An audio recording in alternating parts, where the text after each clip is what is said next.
Café Anyway.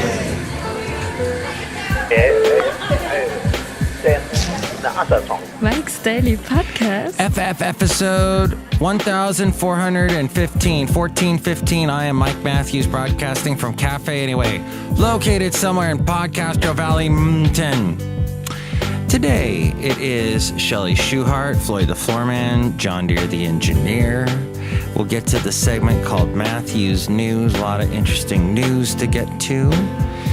And I think I'll sing a song. Mike's Daily Podcast. I was having a wonderful dinner last evening with some friends. Mike's Daily Podcast. I had dinner with some Asian friends at a Mexican cafe. And there was a lot of interesting things we did say, like talking about Rogue One, which I've mentioned on this show, and how I have a problem with the way they took Peter Cushing and brought him back to life with computer graphics, and I don't know. Mike's Daily Podcast. It just didn't look right to me. It looks so robotic. But everyone that I have spoken to who Mike's is under the age of 30 Daily has strongly defended Podcast. Rogue One's use of a dead person and making them look robotic, even though they were trying to make them look real. They have all defended it. So this is my thinking, is millennials like cheap, crappy special effects. Look who just walked in. So that means the next Star Wars they make, they could spend so little money if they wanted to. Maybe, with the spaceships flying, don't do all the CGI stuff. Just have like a little paper airplane and then throw it. Look who else walked in. And a couple other people walked in. So many people walked in. It's a busy place here at Café Anyway. Hello, Mike Matthews. It's Shelley Schuhart, the Good Job Supervisor. Yeah, I don't know what's up with millennials. And here's today's podcast picture. I heard some old guy call them millenniums. That's not right, is it? I don't think so, Mike Matthews. So now we're going to have a solar eclipse. This is exciting. August 21st, a week from tomorrow. Everyone's going nuts about it. So the podcast picture has to do with the moon. And a BART zooming by. Oh, I got into a big heated argument with a millennial yesterday because I was playing them a little bit of the show that I produce for someone on the radio, the money radio station I work for. This host of this show doesn't plan out anything ahead of time, so I have to, by the seat of my pants, throw sound effects in here and there that might work. But he doesn't tell me, I'd like this sound effect or that sound effect ahead of time. I got to do it off the top of my head. So I'm playing him a little bit of what I do. And this millennium says to me, oh, you came in really late with that sound effect. And I hit the table and I'm like, are you telling me, you're honestly criticizing me about that? I had no idea he was going to talk about that.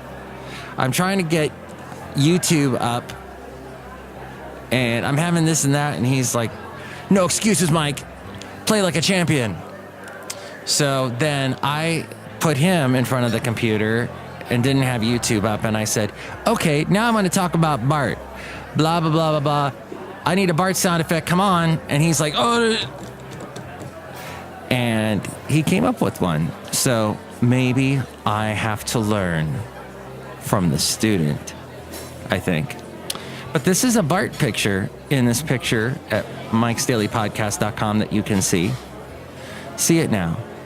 And see also, Tybee Island. Oh, that's a cool little beach resort area near Savannah, Georgia. The sand. In the south, the beaches, the sand is just amazing. The way it feels on your feet. I got to get to Florida. I got to see my mom. That's been weighing on my mind lately. Almost bought some tickets, but then the millennial walked in and started criticizing my work, and so I didn't have time to buy the tickets. But I did have a fun time eating Mexican food with my Asian friends. And one of them, in fact, was the grandson of someone who used to sing in lounges and knew all the big songs of the day. And he grew up learning a lot of these older songs. And speaking of the moon, Moon River, and he sings all those. And then he knew all this 80s music that I grew up with, even though he was a millennium MMO. And it was just fascinating talking to him and eating all kinds of fattening foods at this Mexican restaurant. Oh my gosh, the chips I ate. I woke up not feeling so good this morning. But I did want to jump into this quick little aside. I'm over here on this side. Ooh, if I was really good, I would pan this to the right, make it in your right ear or something, but I'm not. You're just going to have to imagine it. I don't have the money for that sort of special effect. No, what I would say is that I watched this thing on C-SPAN 2. Book TV is what they have on the weekends. And they were at the Museum of Jewish Heritage. And there was a guy who spoke at that used to be a skinhead. And he talked about why he stopped being a skinhead and why he's completely against that now. And the curator of the museum, at the very end, gave him such an emotional thank you. It almost made me cry. But that was on Book TV, C-SPAN 2 today. If you were watching that instead of watching the Hallmark Channel and watching actresses that you were like, oh yeah, I remember when she was big on Party of Five or whatever it was. Anyway, it's neither here nor there over there. Mike'sDailyPodcast.com, wonderful website. If you'd like to help out the show, if you're going to buy anything on Amazon, click on that Amazon link, buy whatever it is you're going to buy, and it helps us out that way. Also, there's the PayPal. If you'd like to help us out that way, you'll become an inglorious Mike's Daily Podcaster and get a special greeting from all the Café Anyway characters. Now, I'm going to get to this segment called Matthew's News right now. Matthew's News. Technical difficulty. Now we return you to our regularly scheduled program with Mike Matthews. But first, before we do that, I would like to say I was very pleased to hear this one radio show I listened to on NPR, Minnesota Public Radio. It's Kelly Miller hosts the show, and she had on the head editor of NPR, Minnesota Public Radio, and their news department, and they discussed the liberal bias of NPR and NPR, or what is perceived to be liberal bias, and then what some people think is conservative bias.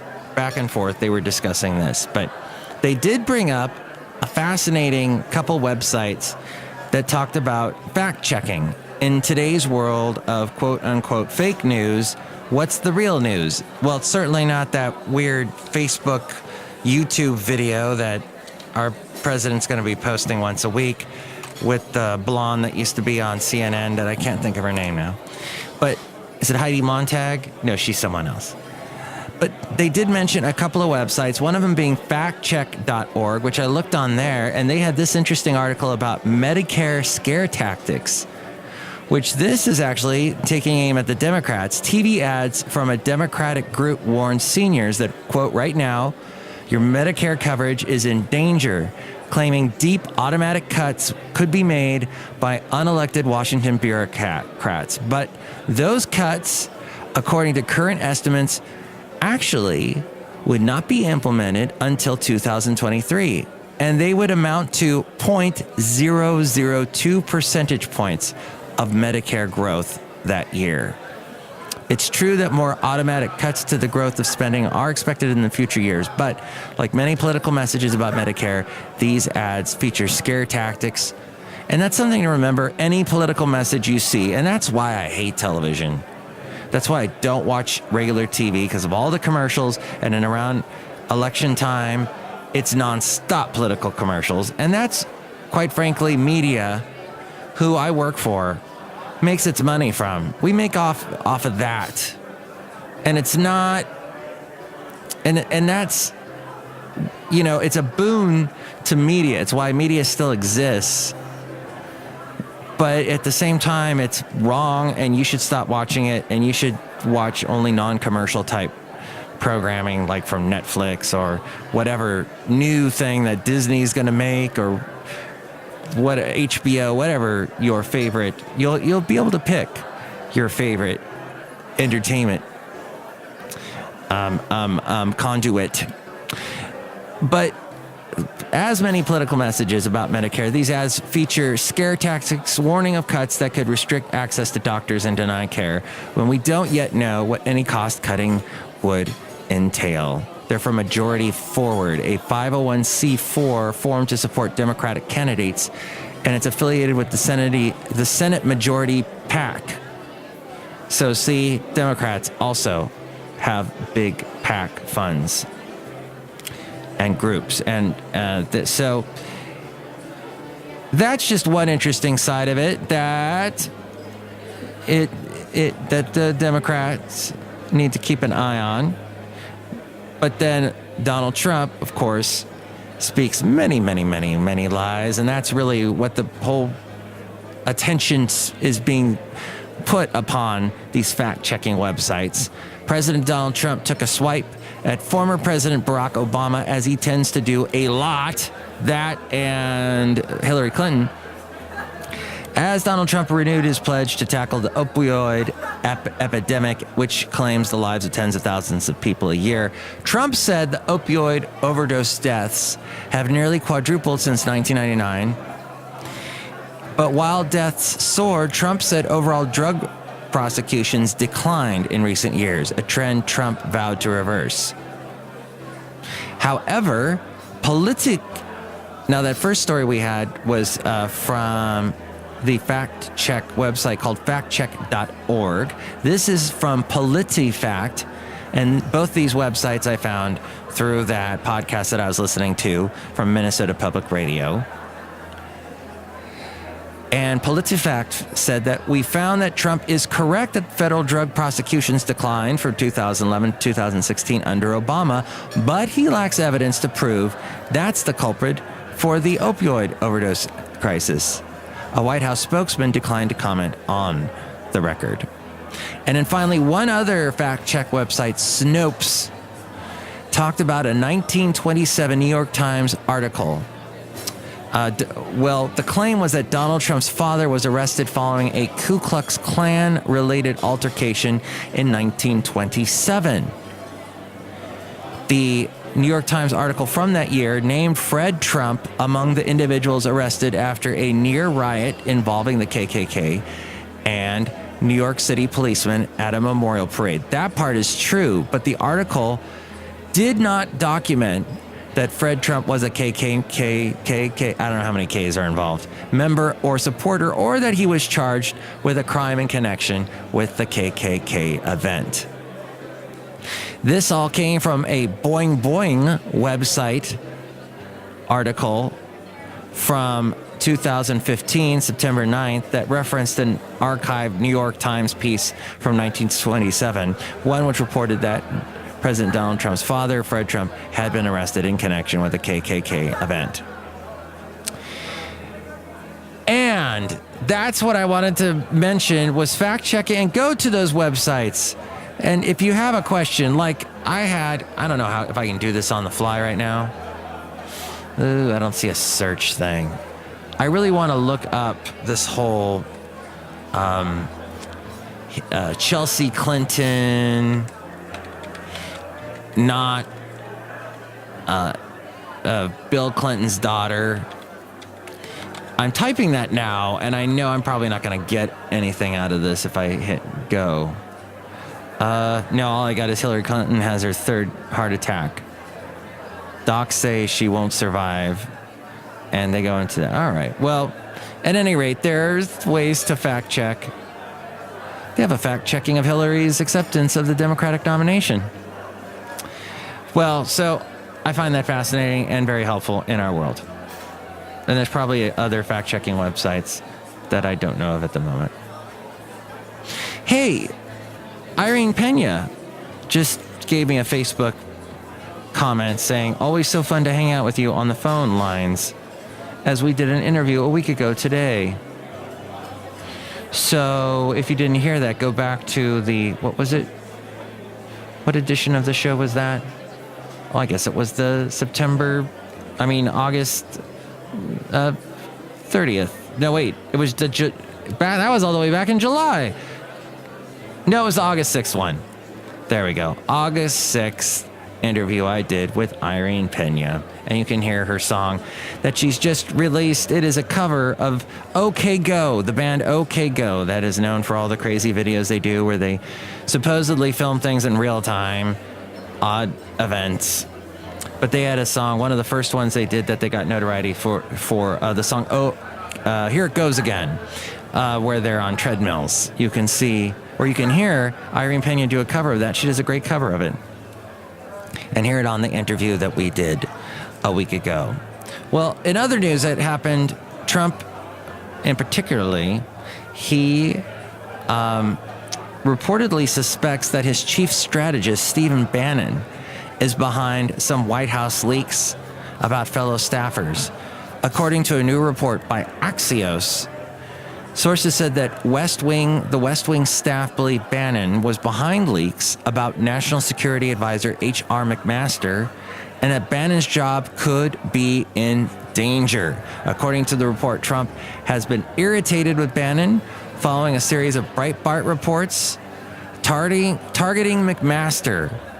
Bannon was formerly the executive chairman of Breitbart. There is no clear connection, however, linking Bannon to such reports, and Trump has long decried leaks of sensitive information to media, such as specifics of his Oval Office conversations with world leaders earlier this year and details surrounding the palace intrigue around the White House. Attorney General Jeff Sessions announced a government-wide crackdown on leakers just this past Friday, including a review of Justice Department policies on subpoenas for media outlets that publish such sensitive information. Many also expect that Chief of Staff John Kelly will help crack down on leaks, according to The Hill. And Josh Delk. Well, there is an alleged... Oh my gosh. Well, let's go to this one. After weeks of feuding, two key figures in Britain's cabinet came together today to say any post-Brexit transition would not be a backdoor to continued European Union membership. They're not continuing with the EU. Finance Minister Philip Hammond, who favors a softer pro-business Brexit, and International Trade Secretary Liam Fox, a hardline supporter of Britain leaving the EU, have clashed over the UK's future outside the bloc. But in a joint article for the Sunday Telegraph newspaper, they agreed there should not be a cliff edge when Britain leaves in March of 2019. They said any transition period would be time limited and that Brexit would mean Britain will pull out of both the European single market and customs union. They said, we want our economy to remain strong and vibrant through this period of change. That means businesses need to have confidence that there will not be a cliff edge when we leave the EU in just over 20 months' time. A cliff edge. Now, on to this alleged, the man accused of plowing a car into a crowd of protesters in Charlottesville, killing one person and leaving 19 injured, was long sympathized with Nazi views and had stood with a group of white supremacists hours before the bloody crash. The accused driver's name's James Alex Fields Jr. of Ohio. He's 20 years old, had espoused extremist ideals at least since high school, according to a history teacher at his high school. And, quote, it was obvious that he had this fascination with Nazism and a big idolatry of Adolf Hitler. He had white supremacist views. He really believed in that stuff.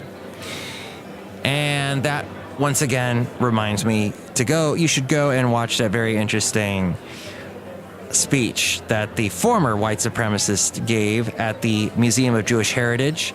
It was on Book TV today on C-SPAN 2. It was very, very interesting. Now back to the eclipse.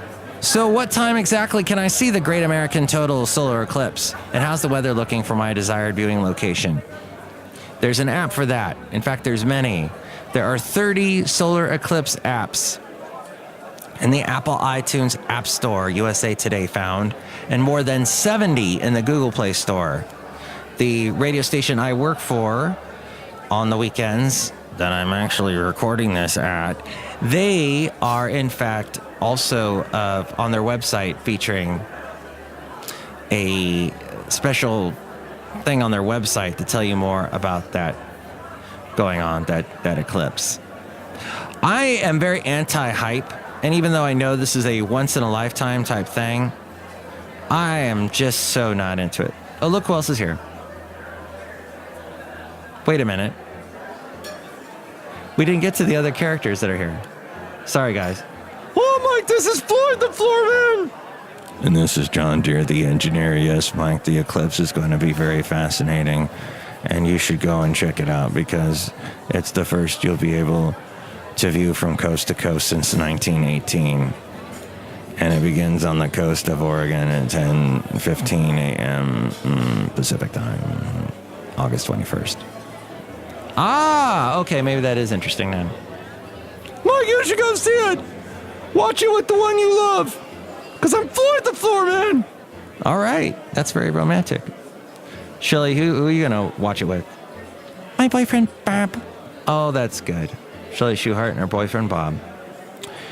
So, most offer the basics, these apps, a map showing the exact timing of both the partial and total eclipse in your neighborhood, a countdown clock, weather information for the day, and scientific facts about the eclipse in space. I see a guy named Steve when I walk my dog, Basil the Boxer, and he's got a dog named Simi, and he was telling me all about the eclipse months ago. In fact, talked to me at length. Talked to me to the point that I could not leave because he kept talking and talking and talking. Anyway, Café Anyway. He was telling me, oh yeah, we're going to try and get up to Oregon. Well then, I saw him a few weeks ago and he's like, yeah, we're not going to Oregon. There's no reason. It's going to be so freaking packed. The other interesting thing, and I just heard this on Wait, Don't Tell Me yesterday, is that a lot of the towns that are going to be some of the best viewing for the eclipse voted overwhelmingly for Trump during the last election. I don't know what that means exactly, but it's just an interesting fact, and I don't see why Trump supporters would not be all interested in the eclipse, but there you go. Millions of Chinese cyclists may soon be able to ditch their air pollution masks. Yes. Oh, such a prevalent part of Chinese culture is the air pollution masks. They do not have good air at all. It is crap. And Dutch innovation firm Studio Roosgaard has partnered with bike-sharing startup Offo to develop a new model that can collect polluted air, purify it, and release the clean air around the cyclist. The studio founder, Don Roosgaard, confirms to Quartz, this is where this article comes from, Quartz, that the first prototype of the smog-sucking future bike is expected to be ready by the end of this year. It was unveiled at the TED conference in April. The smog-free bicycles are part of Roosgaard's suite of objects to address the global air pollution crisis. Last year, he unveiled a smog-free tower in China that could purify 30,000 cubic meters, or about 1 million cubic feet of air every hour. The collection of soot is transformed to fashion accessories, everything from rings to cufflinks, so advocates can wear Beijing smog as mementos. Dang, that's fascinating. Back to the moon. Astronauts wandering the moon next year could use a smartphone to call home. A German startup is preparing to set up the first telecommunication infrastructure on the lunar surface. The German company called Part-Time Scientists, which originally competed for the Google Lunar X Prize race to the moon, plans to send a lander with a rover in late next year to visit the landing site of Apollo 17, which was launched in 1972. And this was NASA's final Apollo mission to the moon. Instead of using a complex, dedicated telecommunication system to relay data from the rover to the moon, to the Earth, the company will rely on LTE technology, the same system used on Earth for mobile phone communications. Quote, we are cooperating with Vodafone in order to provide LTE base stations on the moon, said the person who heads the embedded electronics development and integration for the startup. We are aiming to do what we're aiming to do is to provide commercial service to bring goods to the Earth, to the moon, and also provide services on the surface of the moon. So Part-Time Scientist has a launch contract for late of next year, 2018, with SpaceX as a secondary payload on the Falcon 9 rocket. The company believes it will be the first private entity to reach the surface of the moon, suggesting that none of the Google Lunar X participants are likely to meet the December 2017 deadline for the competition. And Falcon 9 will carry the team's spacecraft Alina to the geostationary transfer orbit, a highly elliptical Earth orbit whose highest point is 26,000 miles. From there, Alina will continue on its own to the moon. And that's fascinating. As we go outside of Café Anyway, we're bringing you Mike's Daily Podcast somewhere in Podcastro Valley. I watched a little bit of Interstellar today, and I might watch the whole thing. That looked very interesting. I was discussing a movie that I saw with one of the people at the dinner last night, one of the millennials I was having dinner with, and saying to them how I watched a movie called The Good Heart that featured Paul Dano. And I said, Paul Dano seems to me to be such a one-note actor. Everything I've seen him in, he seems to do the same thing. And this guy said to me, you know, you're wrong, Mike. One-note actors are fantastic. They're great.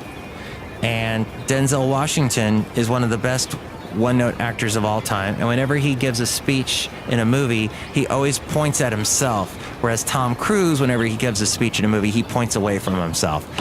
Now, I haven't fact-checked that, but damn, what an interesting observation. And that wraps up today's special Sunday edition of Mike's Daily Podcast. Oh, I slept in today. It was so wonderful. And I want to thank you for listening to the show. I threw that fact out there for no... Oh, you know what I was going to do on today's show? Oh, rats, I didn't do this. Darn it. So when I look on Instagram, there are some Instagram idiots on there that post the same freaking thing all the time. There's this one guy I knew him from high school. All he ever posts on Instagram is him smoking cigars with, is it D.L. Hughley or D.H. Hughley, that comedian? All he ever does is post pictures of him and go, oh my God. Well, that's a nice post. Then I've got someone that I met named, well, I'm not going to say her name, but she always posts pictures of herself not wearing much clothing. I mean, she's clothed in this picture I'm looking at, but not with my... Anyway, Café Anyway. Some people post some of the same stuff over and over again on Instagram, and I'm starting to feel like I need to unfollow some people, which I might do. Not on this show, though. At this point, I don't think I'll unfollow anyone. But the guy... I think I'll stop following the guy who all he ever does is post pictures of him and Hughley smoking cigars and playing golf. Yes, I think that's a good move to do on this Sunday. Have a wonderful rest of your Sunday, whatever you're doing, unfollowing people on Instagram. Don't worry, Sylvia, I'm not unfollowing you. And whoever you decide to follow your heart is all I'm saying. Yeah, it's a good place to end it. Mike's Daily Podcast is written and produced and performed by Mike Matthews. His podcast is super easy to find. Download or listen to his show and read his blog at mikesdailypodcast.com. Email Mike now at mikesdailypodcast@gmail.com.